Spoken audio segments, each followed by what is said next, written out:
मन को एकाग्र करना एक आवश्यक विषय। वाणिपीडिया से किसी को पवित्र स्थानों पर न केवल स्नान करने के लिए जाना चाहिए बल्कि मैत्रेय जैसे महान ऋषियों की खोज करनी चाहिए और उनसे निर्देश लेना चाहिए। यदि कोई ऐसा नहीं करता है तो उसकी तीर्थ स्थानों की यात्रा केवल समय की बर्बादी है। वैष्णव संप्रदाय के एक महान आचार्य नरोत्तम दास ठाकुर ने फिलहाल हमें ऐसे तीर्थ स्थानों पर जाने से मना किया है क्योंकि इस युग में समय इतना बदल गया है कि एक ईमानदार व्यक्ति के व्यवहार को देखकर एक अलग प्रभाव पड़ सकता है। तीर्थ स्थलों के वर्तमान निवासियों की उन्होंने सलाह दी है कि ऐसी जगहों पर यात्रा करने में परेशानी उठाने की बजाय अपना ध्यान गोविंदा पर केंद्रित करना चाहिए और इससे उन्हें मदद मिलेगी। निस्संदेह किसी भी स्थान पर अपने मन को गोविंदा पर केंद्रित करना उन लोगों के लिए एक मार्ग है जो आध्यात्मिक रूप से सबसे उन्नत है। यह सामान्य व्यक्तियों के लिए नहीं है। सामान्य व्यक्ति अभी भी प्रयाग, मथुरा, वृंदावन और हरिद्वार जैसे पवित्र स्थानों की यात्रा से लाभ प्राप्त कर सकते हैं। श्रील प्रभुपाद की पुस्तकें, व्याख्यान, वार्तालाप और पत्र इस आवश्यक विषय की व्यापक प्रस्तुति प्रदान करते हैं जैसा कि मन को केंद्रित करने वाली वाणी कोट्स श्रेणी में देखा गया है। उनकी पुस्तकों का एक परिचय निम्नलिखित 8 उद्धरणों में दिया गया है। श्रील प्रभुपाद की पुस्तकों से उद्धरण। जब कोई व्यक्ति भौतिक समृद्धि के आकर्षण से अलग हो जाता है तो वह वास्तव में अपने मन को परमात्मा पर केंद्रित कर सकता है। जब तक मन भौतिक की ओर विचलित है तब तक किसी के मन और बुद्धि को भगवान के परम व्यक्तित्व या उनके आंशिक प्रतिनिधित्व परमात्मा पर केंद्रित करने की कोई संभावना नहीं है। दूसरे शब्दों में, जब तक कोई व्यक्ति भौतिक संसार से अलग नहीं हो जाता तब तक वह अपने मन और ऊर्जा को ईश्वर पर केंद्रित नहीं कर सकता है। श्रीमद्भागवत 3.672। स्नान करने के बाद वह नदी के किनारे एक एकांत स्थान पर बैठ जाते थे और प्राणायाम जैसे सामान्य सांस लेने के व्यायाम का अभ्यास करके अपने मन को एकाग्र करते थे। ये सांस लेने के व्यायाम यंत्रवत रूप से मन को किसी विशेष विषय पर केंद्रित करने के लिए हैं। यह सांस लेने के व्यायाम और योग के विभिन्न बैठने की मुद्राओं का परिणाम है।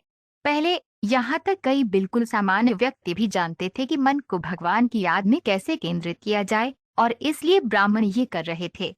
भक्ति का अमृत अध्याय 10। पुराने दिनों में इस तरह की प्रथा पारलौकिकवादियों के लिए बहुत आम थी क्योंकि उन दिनों जीवन शैली और चरित्र अनुकूल थे। लेकिन आधुनिक दिनों में जब कलियुग का प्रभाव इतना परेशान करने वाला है, व्यवहारिक रूप से हर कोई शारीरिक व्यायाम की इस कला में अप्रशिक्षित है। इन दिनों में भगवान के पवित्र नाम के जाप से मन की एकाग्रता अधिक आसानी से प्राप्त होती है। परिणाम प्राणवायु के आंतरिक व्यायाम से प्राप्त परिणामों से भी अधिक प्रभावशाली होते हैं।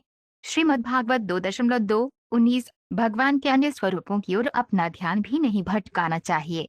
भगवान के विष्णु, नारायण, राम, वरान आदि अनेक रूप हैं, लेकिन एक भक्त को अपने मन को उस रूप पर केंद्रित करना चाहिए जो अर्जुन के सामने मौजूद था। कृष्ण के स्वरूप पर मन की एकाग्रता ज्ञान का सबसे गोपनीय हिस्सा है और ये अर्जुन को बताया गया है क्योंकि अर्जुन कृष्ण का सबसे प्रिय मित्र हैं। भगवद गीता 18.65। बद्रिकाश्रम में ध्रुव महाराज की इंद्रियां पूरी तरह से शुद्ध होगी क्योंकि वे नियमित रूप से क्रिस्टल स्पष्ट शुद्ध पानी में स्नान करते थे। उन्होंने अपने बैठने का स्थान ठीक किया और योगाभ्यास द्वारा श्वास प्रक्रिया तथा प्राणवायु को नियंत्रित किया। इस तरह उसकी इंद्रियां पूरी तरह से शांत होगी।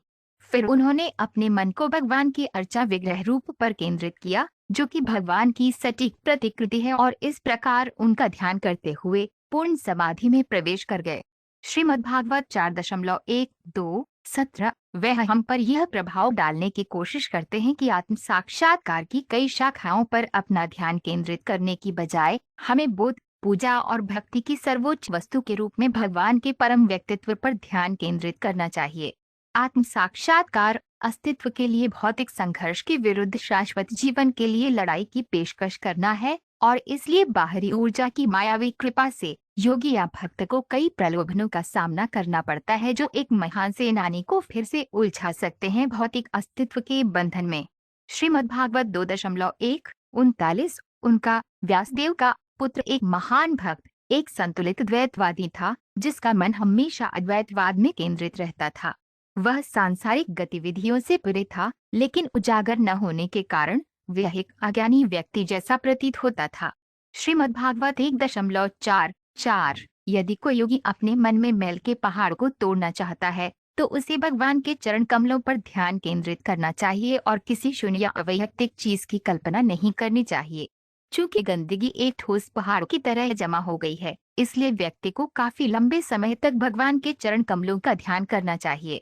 हालांकि जो व्यक्ति भगवान के चरण कमलों का निरंतर चिंतन करने का आदी है, उसके लिए ये अलग बात है। भक्त भगवान के चरण कमलों में इतने स्थिर हो जाते हैं कि उन्हें किसी और चीज के बारे में नहीं सूझता। श्रीमद्भागवत 3.28-22।